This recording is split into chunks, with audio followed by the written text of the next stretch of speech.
inicio el tema de la seguridad, la inseguridad y la impunidad. Vamos a empezar con este análisis, esta mesa de intercambio de ideas. Saludo con gusto al licenciado Víctor Hernández, él es especialista en seguridad nacional de la Universidad Panamericana. ¿Cómo estás, Víctor? Qué gusto saludarte.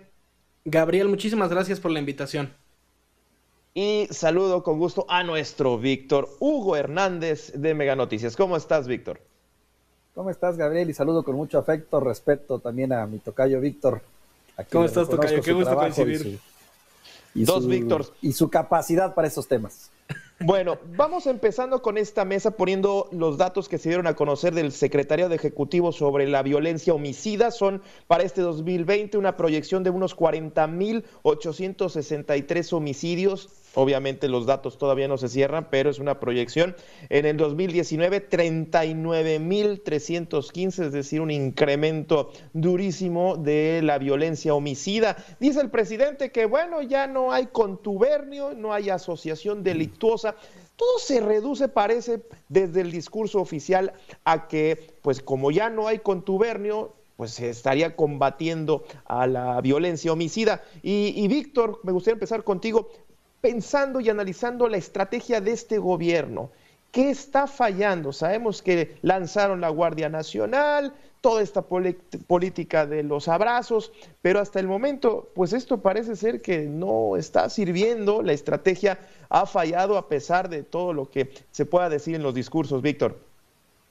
El tema de homicidios que tocas, Gabriel, es muy importante porque a pesar de que otros delitos han bajado durante la pandemia, el robo a casa, el robo en transporte público, el robo a transeúnte, llama mucho la atención que hay un delito que no se ha modificado, que es el tema del homicidio, lo que nos refleja que incluso a pesar de la pandemia, la delincuencia organizada no guarda su sana distancia y sigue trabajando. Sistemáticamente todos los años desde 2016 hemos roto nuestro récord de más homicidios en la historia moderna de México. En este momento estamos llegando a niveles de homicidios que no se habían visto desde las décadas de los 60 en México, y esto responde a una razón de política pública. Si nosotros seguimos replicando la misma estrategia militarista de seguridad pública, vamos a obtener los mismos resultados.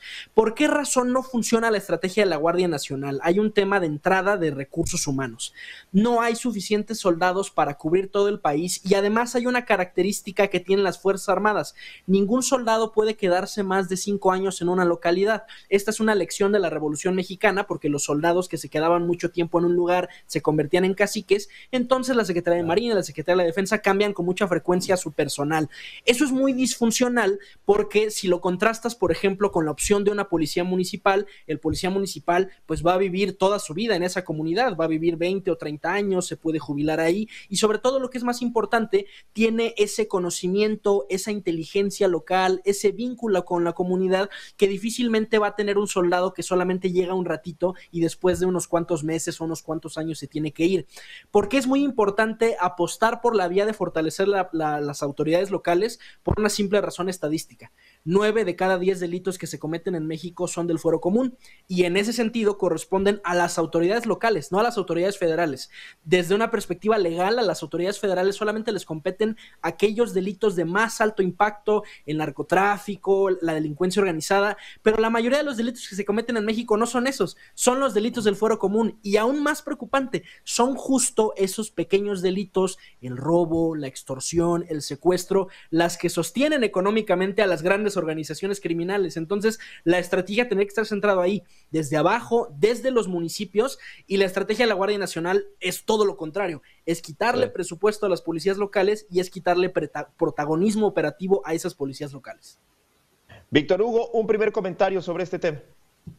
Totalmente de acuerdo con lo que comenta el tocayo. Habría que agregar también la falta de responsabilidad en los gobiernos de los estados, o incapacidad, si lo quieres ver así, y en los propios municipios para poder conformar sus propias policías locales. Muchos gobernadores han dejado simplemente el asunto de la inseguridad en manos de la federación, y eso ha dado como consecuencia también este problema, que es el no fortalecimiento de las policías locales. Coincido en que es en el trabajo de las policías locales, que no la puede hacer la Guardia Nacional por sus características propias, y menos un soldado que está formado con otra visión de lo que es la seguridad, y no la de que pudiera tener un policía local o un policía municipal que finalmente debe, en teoría, estar más cercano a su comunidad por ser parte de la comunidad. pero si me das oportunidad para resumirte básicamente los 3 problemas fundamentales de esta administración, yo diría, lo pongo en 3. Una, mala definición de competencias. Creo que todavía sigue habiendo una indefinición total entre lo que es el trabajo federal y el trabajo estatal o municipal. No sabemos bien a bien cuáles son las competencias que le tocan a cada uno, lo que genera que se echen constantemente la bolita en cuanto a la responsabilidad de la seguridad. La segunda parte, que tiene que ver con los gastos. Finalmente, seguimos con todo siendo un país que no invierte mucho en seguridad. Estamos entre los países que menos, dentro de la OCDE, de los países que menos invierten en materia de seguridad, y eso pues también se refleja en procesos, se refleja en papeleo, se refleja en capacitación de policías, se refleja en armamento, en fin, en una serie de factores, incluyendo ahora que tengo entendido nos quitaron el Fortasec a los estados en el país. Y finalmente te diría que entraríamos en un problema de, pues, cómo se está manejando la relación con la Defensa Nacional, que ciertamente ha tenido muchos recursos, pero esos recursos más bien van dirigidos a otro tipo de actividades que ahora el Ejército está haciendo y que no tienen que ver con seguridad. Bien, pones un tema interesante, la llamada militarización de las fuerzas de seguridad. Esta estrategia que ha sido muy cuestionada, ustedes y recordaremos las imágenes del presidente Felipe Calderón, cómo lo cuestionaron, pero lo acabamos de ver hace poquito en la Marcha de la Lealtad también. La militarización podría ser una estrategia fallida completamente, teniendo en cuenta lo que comentas, Víctor, en cuanto a los gobiernos locales que pues han sido, parece ser, prácticamente abandonados a su suerte. En términos de política pública, sí, sabemos que la estrategia militarista de seguridad pública no funciona porque no reduce los homicidios, porque no reduce el consumo de drogas, porque no reduce otros delitos como secuestro, robo, etcétera. Pero además hay que entender que la militarización no solamente ocurre cuando los soldados empiezan a hacer labores que en principio le competirían a otras corporaciones. Ha habido también, por ejemplo, un proceso de militarización adentro de las policías, es decir, de replicar ese modelo de disciplina, de jerarquía. ¿Y cuál es el problema de esto? Yo te lo cuento, que fui soldado.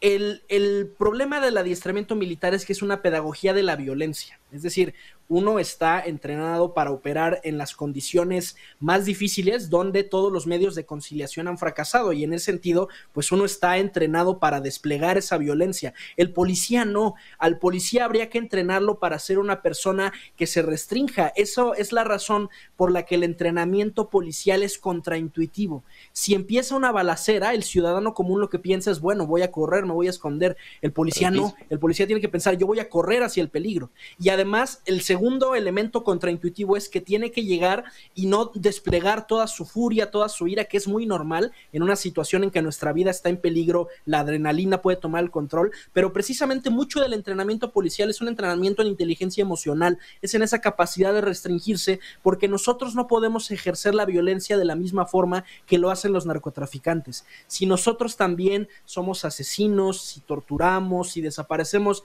entonces, ¿cuál es la diferencia entre el Estado mexicano y cualquier otro grupo criminal? Esa es la razón por la que hace falta un entrenamiento policial desde esa perspectiva, desde la inteligencia emocional, desde la capacidad de refrenarse a uno mismo, y esto no ha sucedido. Al contrario, se ha promovido la militarización incluso de las propias policías, y también hay un proceso al revés. Ha habido una policialización de las Fuerzas Armadas que es un poco extraña, porque, a ver, uno como soldado está entrenado en táctica de infantería, en plan de N3, en el manual de operaciones en campaña, y de pronto te salen con términos jurídicos y policiales que en principio pues no conocías, porque tú no te diste de alta para ser policía, tú te diste de alta para ser soldado. Entonces, en realidad son dos procesos que se han entrecruzado. Oye, Víctor, déjame preguntarte, tú estás en un estado en donde casi ves las balas pasar, es una metáfora, allá en Torreón, en Coahuila. ¿Qué tan implícita es la responsabilidad de los gobiernos locales? Porque también hemos visto, frente al crimen organizado, frente a la impunidad, que los gobiernos locales, las autoridades sobre todo de seguridad, están cooptadas por el crimen organizado. Víctor. Fíjate que el caso de Coahuila es un caso que merece una atención especial, porque hay que reconocerlo. Hace cosa de unos 15 años vivimos un periodo de violencia terrible en el que fuimos nota nacional, nota mundial, debido a las masacres que aquí se hacían, y a los enfrentamientos que tenían los cuerpos delictivos organizados, la presencia, la penetración, la influencia de estos grupos, incluso filtrados hasta en los centros de rehabilitación donde los utilizaban como cuarteles generales. Sin embargo, debo decirte que gradualmente eso ha ido cambiando y eso se debió fundamentalmente a un trabajo muy intenso entre varios elementos. La sociedad civil, que tomó la decisión junto con sus empresarios, junto con sus comerciantes, junto con el ciudadano, de convertirse también en un elemento de vigilancia, las propias autoridades que fueron presionadas para realmente hacer su trabajo en ese sentido, y la decisión, en este caso, o decisiones políticas importantes que se tomaron, pero sobre todo también, podríamos decirlo de alguna manera, el deslinde de las autoridades también y de sus posibles vínculos con el crimen organizado. Todos esos factores, de alguna u otra manera, fueron subsanados gradualmente y eso nos ha dado una relativa calma en Coahuila, que hoy por hoy es un estado mucho más tranquilo si lo comparas con estados como Chihuahua, como Guanajuato, como Zacatecas, donde la situación francamente es difícil. Pero ha sido una experiencia dolorosa de la cual hemos salido y que no estamos exentos de regresar, Claro. Porque desafortunadamente son muchos los factores que confluyen en la violencia. Se nos viene un año muy complicado por las elecciones y ya hemos visto cómo el 2021 se está complicando con los procesos electorales por la violencia política. Oigan, pero ya para ir cerrando, no puede ser que tengamos que vivir en una relativa calma. Digo, vaya, el Estado de Derecho se supone que ahí está. No podríamos estar pensando, y si mañana se descompone esto, es increíble, Víctor. Yo creo que es muy importante considerar la dimensión electoral de la situación de inseguridad que vivimos, porque sistemáticamente hemos tenido presidentes municipales, diputados, incluso presidentes de la República que no saben de seguridad pública o que no saben de seguridad nacional. Habría que empezar a exigir nosotros como ciudadanía que nuestros propios candidatos, ya sea ellos mismos o su cuerpo de asesores, tengan alguna formación oficial en seguridad pública, es decir, que tengan algún posgrado, que tengan algún curso que los acredite y que les permite diseñar políticas públicas de largo plazo. Yo creo que quizás nuestro auditorio ya está muy cansado de oírnos que nos quejemos. Vamos a dar soluciones. ¿Cuál es la forma de salir de esta situación de inseguridad? Número 1, tenemos que destrabar el cuello de botella, que es el Ministerio Público. Tenemos que permitir que también las policías directamente tengan facultades de investigación, porque hoy en día, si el MP no lleva de la mano al policía a hacer diligencias, es imposible y entre todas esas horas se pierde muchísima información. Segundo, tenemos que apostar por la vía de la construcción de instituciones civiles, porque al final hay muchas más policías municipales y están mejor distribuidas en todo el país. Ellas tienen ese primer contacto con la ciudadanía y van a vivir en esa comunidad toda su vida. Son ahí donde tenemos esa inteligencia. Y tercero, tenemos que gradualmente regresar al ejército, a sus cuarteles, porque sí ha habido una erosión muy importante de la relación cívico-militar y eso lo vimos en el caso Cienfuegos. Tenemos un presidente que se vio intimidado y sobrepasado por sus propias fuerzas armadas que supuestamente comanda, y yo creo que ya este proceso de erosión de la relación cívico-militar nos está llegando a extremos muy importantes y hay que tomar estas señales de alarma en serio o se nos puede profundizar todavía más.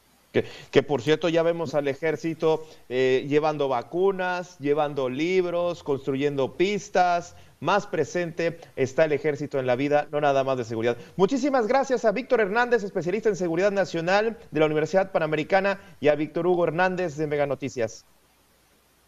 Muchísimas gracias, hasta luego.